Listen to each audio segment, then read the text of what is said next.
오늘 하나님 말씀은 룻기 구약성경 룻기 1장 전체를 볼 건데 16절을 읽도록 하겠습니다. 룻기 1장 16절입니다. 구약성경 402페이지에 있습니다. 제가 읽어놓고 공독해 드립니다. 룻이 가로되 나로 어머니를 떠나며 어머니를 따르지 말고 돌아가라 강건하지 마옵소서.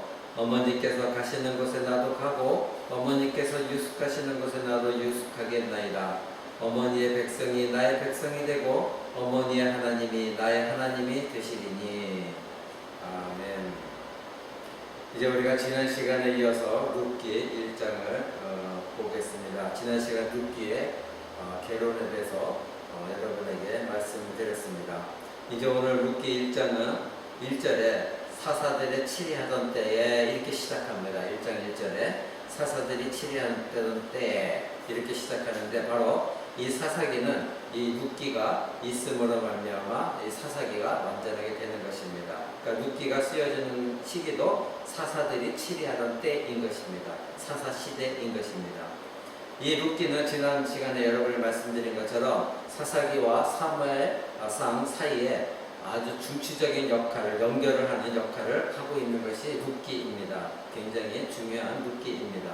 이 룻기를, 그렇기 때문에 우리는 하나님께서 우리에게 룻기를 주신 것이 이제 여기에 나와 있는 인물론적으로 우리가 알아서는 안 되는 것이고, 바로 하나님의 구속사를 어떻게 하나님께서 이어가시는가, 어떤 방식으로 하나님께서 이제 이 땅에 구속사를 이루기 위해서 우리 주 예수 그리스도를 보내시고, 그리고 또 이스라엘 백성을 통치하시는 그 당시에 하나님은 또 어떻게 이스라엘 백성들에게 왕을 세우셨는가. 이 룻기가 빠지게 되면 이제 사무엘 상으로 넘어가서 이제 다윗 왕을 세우는 그것의 연결고리가 약해집니다. 이 룻기가 있음으로 말미암아 하나님께서 이렇게 해서 왕을 세우셨구나. 그리고 결국 궁극적인 이 세상의 만왕의 왕이신 예수 그리스도를 보내셨구나. 이것을 우리가 알게 되는 것입니다. 그러기에 우리는 룻의 며느리가 시어머니를 잘 섬기는 효행이나 그런 어떤 희생적인 사랑, 그런 섬김, 이것에 초점을 맞추게 되면, 그러니까 여러분들이 며느리도 시어머니 잘해야 됩니다, 효녀로서 잘해야 됩니다, 이렇게 접근하게 되면 이 마치 춘향전이나 심청전처럼 권성징악적인 그런 얘기가 되어지고 마는 것입니다. 이 사사기에 여러분도 한 장 앞을 보십시오. 사사기 마지막 절에 보면은 25절, 21장 25절에는 이렇게 말합니다. 그때에 이스라엘의 왕이 없으므로 사람이 각각 그 소견에 옳은 대로 행하였더라. 이렇게 사사기는 마지막을 기록하고 있습니다. 이 사사기 마지막 때에 마지막에 이스라엘의 왕이 없었고 하나님이 직접 사사들을 통해 통치하셨는데, 이스라엘 백성들은 계속해서 왕을 원했었죠. 근데 마지막에 이스라엘의 왕이 없으므로 사람이 각각 그 소견에 옳은 대로 행하였다. 이렇게 끝이 납니다. 그런데 우리가 지금 룻기를 보고 있잖아요. 근데 룻기 맨 마지막을 한번 보십시오. 룻기 맨 마지막에는 이렇게 나옵니다. 오벳은 이새를 낳았고 이새는 다윗을 낳았더라. 이렇게 끝납니다.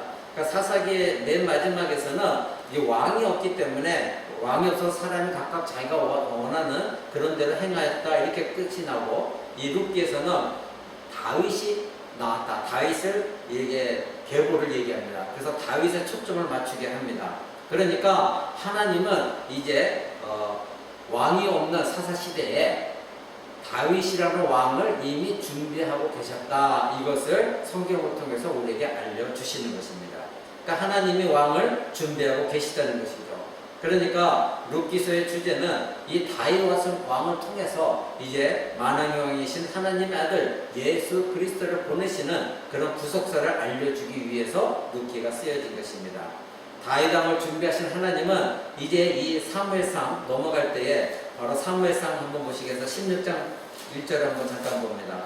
사무엘상 16장 1절에 이렇게 말씀하십니다. 여호와께서 사무엘에게 이르시되 내가 이미 사울을 버려 이스라엘 왕이 되지 못하게 하였거늘 네가 그를 위하여 언제까지 슬퍼하겠느냐. 너는 기름을 뿔에 채워가지고 가라. 내가 너를 베들레헴 사람 이새에게로 보내리니 이는 내가 그 아들 중에서 한 왕을 예비하였다. 이렇게 말씀하고 있습니다. 그러니까 이미 룻기에서 맨 마지막에 이새는 다윗을 낳았다 이렇게 끝을 하거든요. 그러니까 다윗에 초점을 맞춰서 다윗의 계보를 얘기하고 마지막에 다윗을 낳았다 얘기합니다. 그러면서 사무엘 3으로 넘어갑니다. 그러니까 하나님께서 이 성경 우리 66권을 우리에게 주셨을 때는 하나님이 우리에게 이와 같이 하나님의 놀라운 구속사를 어떻게 이루어가는가 그것을 알리시기 위해서 이와 같이 사사기와 사무엘 사이에 룻기를 넣으신 것입니다. 그래서 징검다리 역할을 하게 하신 거죠. 그러면서 사무엘상 16절에 이제 그 아들 중에서 하나님을 내가 예비했다 이미. 그게 누구다? 바로 룻기에서 끝나는 맨 마지막에 나온 다윗을 낳았다 하는 다윗이었던 것입니다. 여러분, 이를 같이 하나님은 왕을 준비하시는 하나님입니다. 또한 여기서 우리가 하나 알아야 될 것은 예수 그리스도가 이제 다윗의 후손으로 유다 자손이라는 것, 이것을 또한 이 룻기에서 우리가 발견하게 됩니다. 룻기 4장 18절 맨 마지막 장을 지금 여러분 펼치고 있죠? 18절을 보십시오. 베레스의 세계는 이러하니라. 베레스는 헤스론을 낳았고 하면서 베레스 이후에 자손들에 대해서 쭉 기록하고 있습니다. 자, 지난 시간에 여러분에게 말씀드렸듯이 이 베레스가 누구입니까? 베레스가 그 앞에 12절 한번 볼까요? 4장 12절 그 앞에 12절에 뭐라고 되어 있습니까? 여호와께서 이 소년 여자로 내게 후사를 주사 네 집으로 다말이 유다에게 낳아준 베레스의 집과 같게 하시기로 원하더라. 그러니까 이 베레스는 누구에게서 났다고요? 다말과 유다입니다. 근데 다말은 누구입니까? 유다의 며느리인 것입니다. 이와 같이 하나님께서 이 베레스의 기록을 이렇게 남겨두신 이유가 무엇입니까? 바로 다말이 유다에게 났는데 유다는 누구입니까? 바로 창세기에 돌아가면 야곱이 12자녀들을 축복하면서 마지막에 기도를 하게 되죠. 그럴 때에 야곱이 이 유다를 축복하면서 기도한 것이 무엇입니까? 영원한 만왕의 왕, 그 왕이 네 후손으로 나올 것이다. 이렇게 유다를 축복하는 그 바로 하나님의 뜻이었죠. 우리 창세기 49장 볼까요? 창세기 49장 10절 한번 봅니다. 창세기 49장 10절에 이제 유다가 각각 야곱이 각각 자기 자손들 12자손을 축복하면서 합니다. 10절입니다. 홀이 유다를 떠나지 아니하며 친위자의 지팡이가 그 발 사이에서 떠나지 아니하시기를 실로가 오시기까지. 실로가 무엇입니까? 메시아, 즉 평강의 왕이 오시기까지 미치려니 그에게 모든 백성이 복종하리로다. 이렇게 말합니다. 그러니까 바로 이 야곱이 유다를 축복했을 때는 유다 자손을 통해서 하나님은 이 땅에 메시아, 즉 예수 그리스도를 보내신다고 유다 자손을 통하여 이제 유다의 축복을 통하여 알려주신 것입니다. 그러니까 이 하나님께서 이제 야곱을 통하여 이와 같이 유다 자손을 통해서 하나님의 구속사를 이루실 우리 주 예수 그리스도를 이제 보내실 것을 말씀하시는데 이것이 바로 다윗 언약에서 이어집니다. 다윗 언약은 무엇입니까? 바로 하나님께서 다윗과 언약을 맺으셨는데 하나님은 바로 유다 자손이고 베레스의 자손이고 다윗과의 언약에서 그런 베레스의 자손인 다윗 그와의 언약 가운데서도 이 창세기 아까 우리가 읽었던 그 야곱이 유다를 축복할 때에 그 언약 하나님이 왕의 후손이 나타나실 것이다 이 말씀하신 것이 이어지는 것이 나타납니다. 바로 사무엘 하 우리가 7장을 한번 보겠습니다. 오늘 제가 이와같이 여기저기 찾는 것은 하나님의 말씀이 흩어져 있지만 하나님의 일관되게 하나님의 약속 언약을 이어나가시는 그리고 구속사를 하나님의 섭리 가운데 하나님께서 약속하신 대로 이어나가시고 우리가 알아야 됩니다. 7장 12절입니다. 7장 12절 이렇게 말씀하십니다. 다윗에게 말씀하시는 거죠. 네 수완이 차서 네 조상들과 함께 잘 때에 내가 네 몸에서 날 자식을 네 뒤에 세워 그 나라를 경고하게 하리라. 저는 내 이름을 위하여 집을 건축할 것이요 나는 그 나라 위를 영원히 경고하게 하리라. 이렇게 말씀하십니다. 자, 여기서 하나님께서 집을 건축하실 것이요 네 몸에서 날 자식을 네 뒤에 세워서 그 나라를 경고케 할 것이다. 다 예수 그리스도를 바로 예표하고 있는 것입니다. 그러니까 내 이름을 위하여 집을 건축할 것이다. 이걸 어떤 사람은 솔로몬을 보는데 솔로몬을 볼 수 없는 솔로몬 성전을 보는데 솔로몬 성전을 볼 수 없는 이유는 그 밑에 바로 나온 것이 나는 그 나라 위를 영원히 경고케 하리라. 그러니까 영원하다는 것은 인간과 어울리지 관계가 없는 말입니다. 그러니까 바로 우리 주 예수 그리스도, 바로 예수님도 이제 요한복음에서 뭐라고 하셨습니까? 이 성전을 헐라. 그래서 나중에 요한복음이 뭐라고 합니까? 자기 자신 성전인 것을 밝히셨다. 그러니까 여기서 예수 그리스도의 집, 바로 이 성전이 오늘날 예수 그리스도 몸을 이루는 교회, 그 교회가 이제 건축될 것인데 그 교회 나라는 영원히 예수 그리스도께서 그 위 왕위를 영원히 견고하게 하실 것이다. 이와 같이 다윗에게 언약을 하십니다. 그러니까 창세기에 야곱을 통해서 이제 언약을 주셨던 그 하나님이 이제는 또 다윗의 언약을 통해서 우리에게 이와 같이 장차 오실 예수 그리스도에서 우리에게 언약을 해주십니다. 그러면 이것이 어디에서 성취되었습니까? 신약에서 예수 그리스도가 이 땅에 오심으로 말미암아 성취되어졌죠. 그럼 우리가 또 신약을 한번 봐야 되겠죠? 누가복음 1장 한번 봅니다.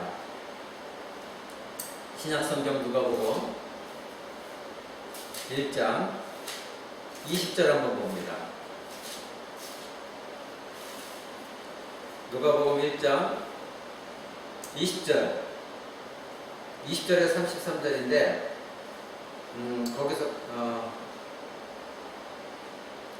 말씀이 굉장히 길죠. 20절 목자가 자기들에게 이르던 바와 같이 듣고 본 그 모든 것을 인하여 하나님께 영광을 돌려 찬송하며 돌아가니라.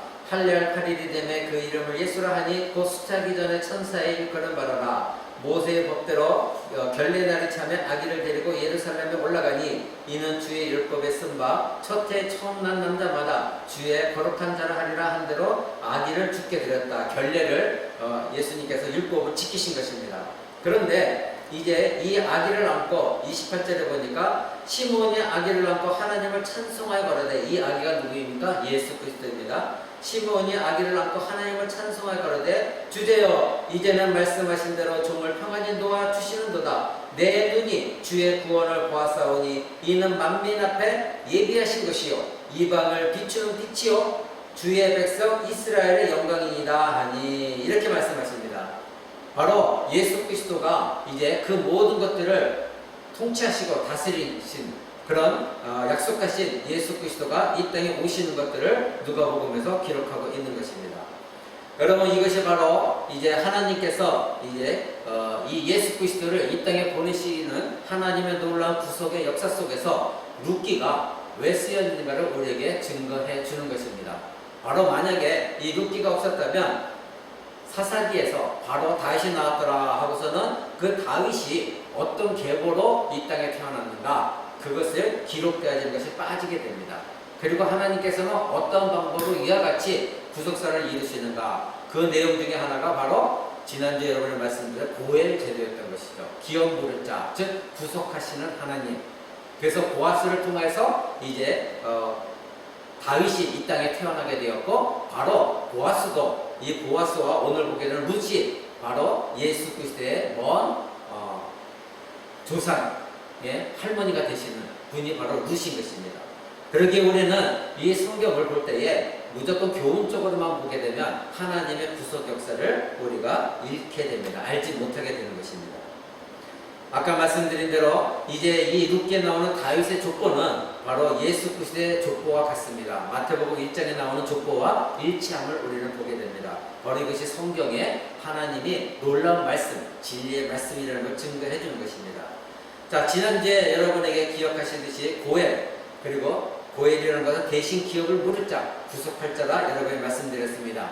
땅에 대해서, 그리고 자식을 못 낳는 그런 형수에 대해서, 그리고 피해 보수한 사람에 대해서 세 가지에 대해서 하나님께서 누군가가 가장 가까운 친척이 그것을 대신해서 치rum으로 말미암아 땅을 잃었던 땅을 찾게 해주고, 그리고 자식을 못 낳는 형수에게 자손을 잇게 하시고, 그리고 억울하게 죽은 자의 피해 보수를 하게 하시는 그 모든 것들이 고엘 제도다, 이렇게 여러분이 말씀드렸고, 바로 이것이 룻기에서는 보아스로 나타나는 것이고, 최종적으로 우리의 고엘은 누구시라고요? 바로 예수 그리스도다. 우리를 대신하여 십자가에 죽으셔서 대신 죽으심으로 말미암아 우리 죄를 사하시고 우리를 구속하신 그러니까 우리는 구원받을 능력도 없고 우리는 죽을 능력도 없고 우리 자신에 대해서 직접 죽을 그런 아무런 능력도 없지만 바로 예수 그리스도께서 이 땅에 오셔서 우리를 대신하여 우리를 죄를 다 뒤집어 쓰시고 우리를 대신해 죽으심으로 말미암아 우리에게 구원을 주셨다. 이것이 바로 고의 구속이다. 이렇게 말씀을 드렸습니다.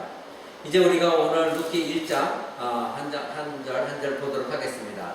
이제 사사들이 다스리던 때에 라고 했습니다. 그러면 사사들이 다스리던 이 이스라엘 땅에 흉년이 들었다는 겁니다. 흉년이 들은 거기 1절에 그 땅에 흉년이 드니라 이렇게 기록하고 있습니다.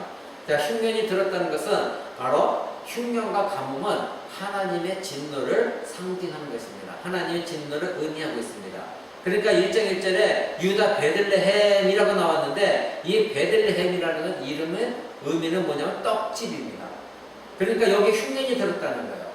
그 뜻은 무엇입니까? 떡집에 먹을 것이 떨어졌다는 겁니다. 즉 떡집에 떡이 떨어진 참으로 암울한 상황이 되었다는 겁니다. 바로 우리가 룻기를 읽으면서 우리가 또 깨달아야 될 것은 바로 오늘날 교회와 같다는 것입니다. 교회는 굉장히 많습니다. 대한민국에. 그런데 교회의 지금 현실 상황은 암울한 것뿐입니다. 이스라엘은 하나님의 언약 백성으로서의 삶을 살지 않기 때문에 언약의 저주로서 기근이 들었습니다. 그러니까 떡집이라는 베들레헴에 떡이 없는 상황이 왔습니다. 구약 성경에서 하나님의 저주는 기근, 흉년으로 나타나집니다. 여러분이 잘 알다시피 다윗이 2차 인구 조사를 했을 때 이제 하나님께서 벌을 내리시는데 세 가지를 다윗에게 택하라고 하시죠. 사무엘하 24장에 보면 다윗에게 네가 인구조사를 했으니 내가 하지 말라는 인구조사를 했으니 내가 너에게 벌을 내릴 것이다. 근데 세 가지 중에 하나를 택하라. 뭐냐? 3년 동안 기근이 될 것을 네가 원하냐? 아니면 대적에게 네가 석 달을 쫓기는 것을 원하느냐? 아니면 3일 동안의 온역이 너희 이스라엘 전체 퍼지는 것을 원하냐? 어느 것을 내가 벌을 줄까? 이렇게 말씀하십니다. 그러니까 그 중에 하나가 무엇입니까? 3년 동안 기근, 즉 흉년이 들 것에 대해서 말씀하고 있는 것입니다. 이와 같이 흉년, 가뭄, 기근은 하나님의 저주의 하나입니다. 또 아합과 엘리야 때도 여러분 알다시피 이제 기근이 들었었죠. 오늘날 교회도 열방에 교회가 양식을 나누어야 할 이 시대에 교회에 믿음이 없어서 교회가 오히려 기근에 처해 있는 그런 상황과 똑같은 상황입니다. 교회가 하나님 말씀의 능력을 가지고 이 말씀을 전파하고 그리고 하나님 능력으로 복음의 삶을 살아갈 때에 교회가 세상을 이제 다스리고 그 세상에 영향을 미치고 세상을 온전하게 하나님 앞에 이끌 수 있는 그런 교회, 능력의 교회가 되어야 됨에도 불구하고 교회에 이제 베들레헴에 떡이 없듯이 교회에 믿음이 없음으로 말미암아 열방에 나눠줄 그런 양식이 떨어진 상황과 같은 처지에 있습니다.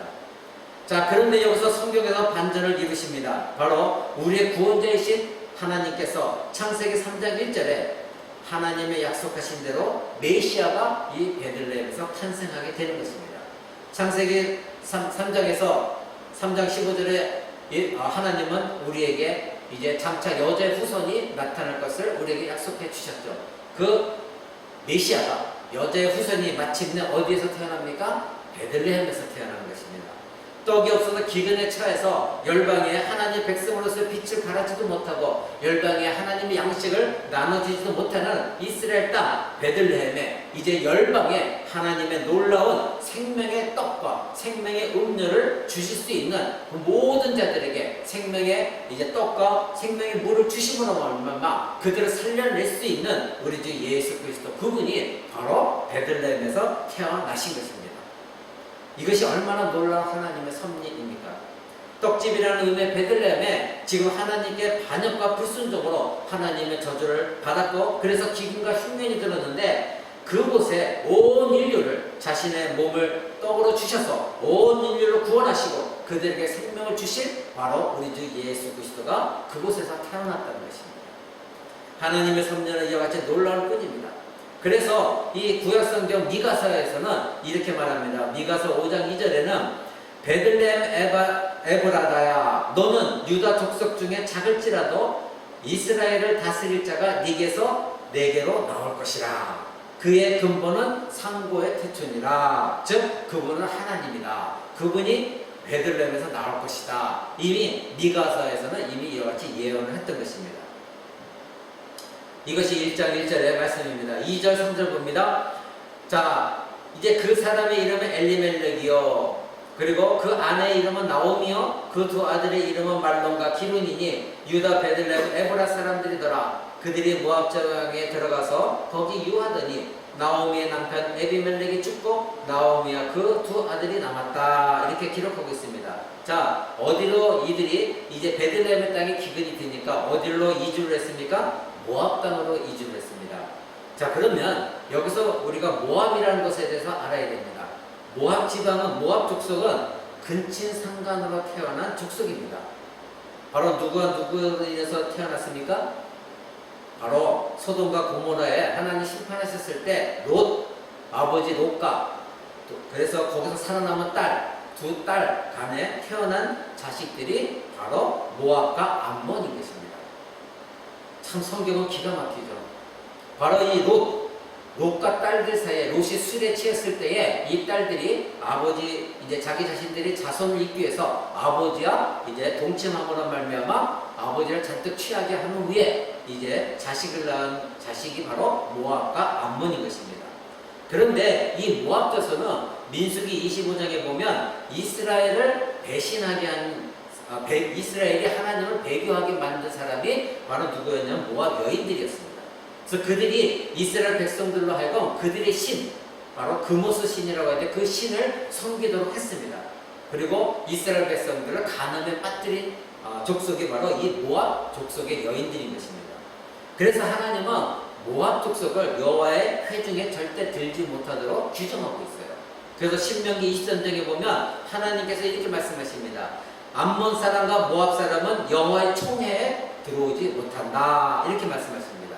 그런데 여기서 또 한 가지 이유가 있습니다. 그 이유는 뭐냐면 그 바로 다음 절에 그들은 너희가 애굽에서 나올 때에 떡과 물로 너희를 길에서 영접하지 아니하였고 메소포타미아 부돌 사람 부올의 아들 발람에게 뇌물을 주어 너희를 저주하게 하려 하였다. 이렇게 말씀하십니다. 그러니까 두 가지입니다. 첫째는 이스라엘 백성들의 출애굽할 때에 이들이 도와주지 않았습니다.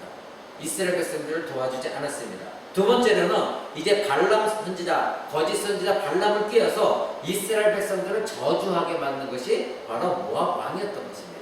그래서 하나님께서는 이 모압 사람들을 절대 여호와의 회중에 들어오지 못하게 한다. 이렇게 말씀하셨던 것입니다. 그런데 오늘 우리가 보는 룻은 바로 이러한 모압 족속의 딸이었습니다. 이런 모압 족속의 딸. 그래서 이제 이 1장 2절에 보면 나오미가 이러한 모압 땅으로 이주를 하게 되었고, 그리고 그곳에서 자녀들이 아마 이제 모압 여인들과 결혼을 하게 된 것 같습니다.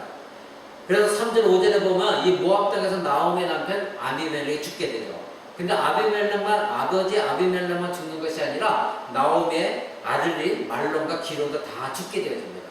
그래서 결국 남은 건 누구입니까? 나오미와 며느리 둘만 남게 되었습니다. 셋만 남게 되었습니다. 이제 그런데 이 중에서도 며느리 룻은 이방 모압 여인임에도 불구하고 바로 이스라엘 하나님 믿고 개종한 그런 사람입니다. 그래서 하나님의 자녀가 된 여인입니다. 여러분 1장 6절 한번 봅니다. 이제 그가 모압 지방에 있어서 여호와께서 자기 백성을 권고하사 그들에게 양식을 주셨다 함을 들었으므로 이에 두 자부와 함께 일어나 모압 지방에서 돌아오려 하여 누가 나오미가 이제는 고향 땅 베들레헴에 다시 하나님께서 이제 국류를 베푸셔서 그 땅에 양식을 주셨다. 즉 기근이 끝났다. 그 소식을 듣고 두 자부와 함께 그 땅으로 돌아오려고 이제 하는 것입니다. 그런데 이제 7절 8절에 보면 이제 나오면 며느리들이 너희들이 이제는 남편도 다 죽었으니 더 이상 대를 이을 사람도 없다. 그러니까 너희 땅으로 돌아가라. 그렇게 권유를 합니다. 근데 11절 13절에 나오미가 이렇게 돌아가라 했을 때에 이 나오미에게 이 며느리들이 그럴 수 없다 그렇게 말합니다. 그럴 때 나오미가 11절에 바로 우리가 지난주에 여러분들께 나누었던 수혼제 즉 고엘에 대해서 이야기합니다. 11절부터 있습니다. 나오미가 가로되 내 딸들아 돌아가라. 너희가 어찌 나와 함께 가려느냐? 나의 태중에 너희 남편 될 아들들이 오히려 있느냐?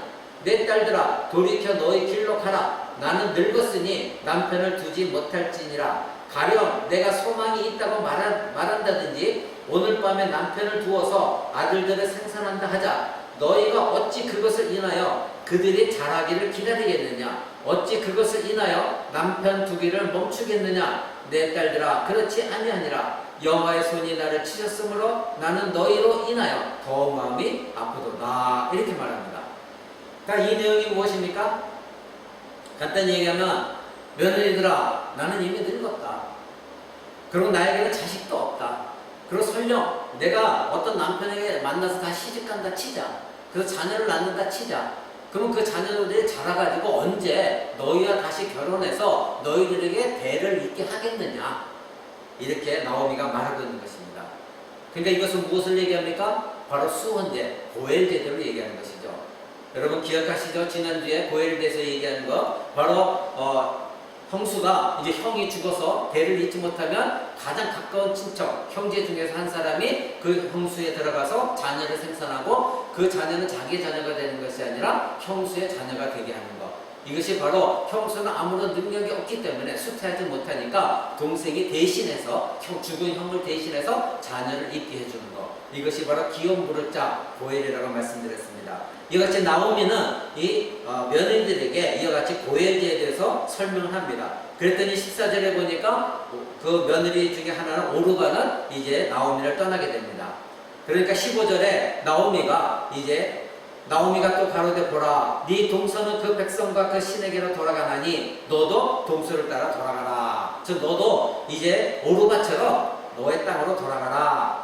그랬더니 이제 16절부터는 룻의 신앙이 나옵니다. 16절 보십시오. 16절에서 뭐라고 얘기합니까? 오늘 우리가 본문 말씀을 읽었죠. 룻이 가로되 나로 어머니를 떠나며 어머니를 따르지 말고 돌아가라. 강권하지 마옵소서. 어머니께서 가시는 곳에 나도 가고 어머니께서 유숙하시는 곳에서 나도 유숙하겠나이다. 어머니의 백성이 나의 백성이 되고 어머니의 하나님이 나의 하나님이 되시리니. 이렇게 말합니다. 자, 어머니께서 가시는 곳에 나도 가겠다. 이 뜻이 무엇입니까? 자기는 알지도 못했던 미지의 땅, 바로 남편의 땅, 이스라엘 땅 베들레헴으로 자기도 가겠다는 것입니다.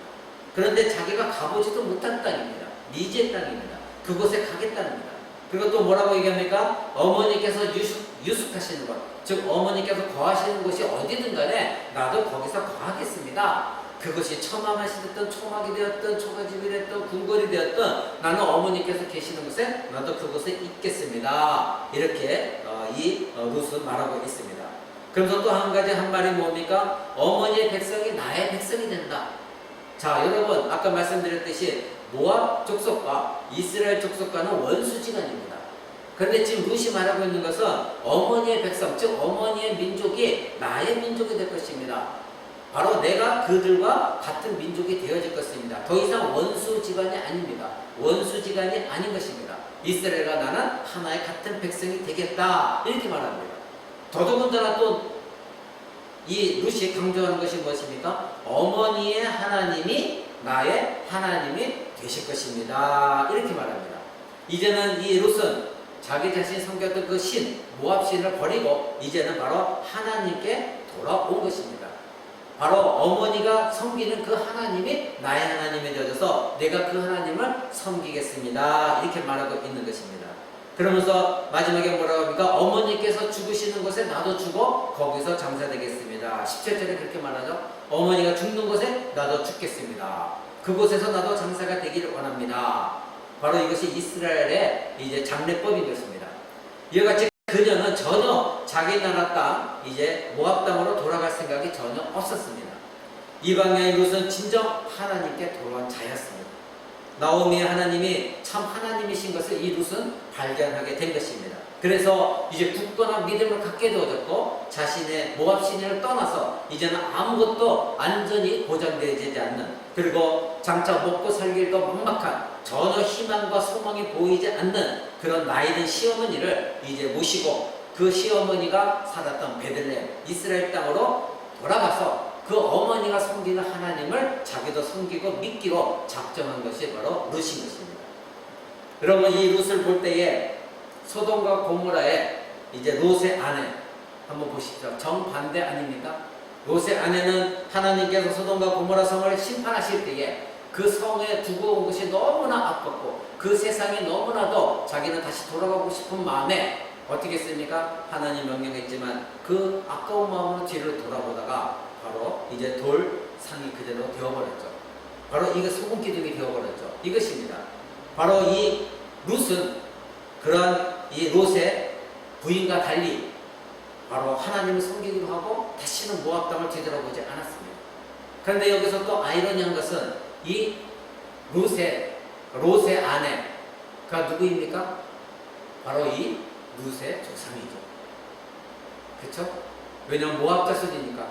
바로 룻과 그 처의 자녀들이 바로 다시 아버지와 근치 상간으로 태어난 것이 모압 자손이니까 바로 그 자손이 룻이니까 룻의 먼 조상은 누구입니까? 롯의 처인 것입니다. 여러분, 믿음은 들음에서 난다고 성경은 말하고 있습니다. 로마서 10장에 보면 믿음은 들음에서 나고 들음은 하나님 말씀으로 말미암느니라.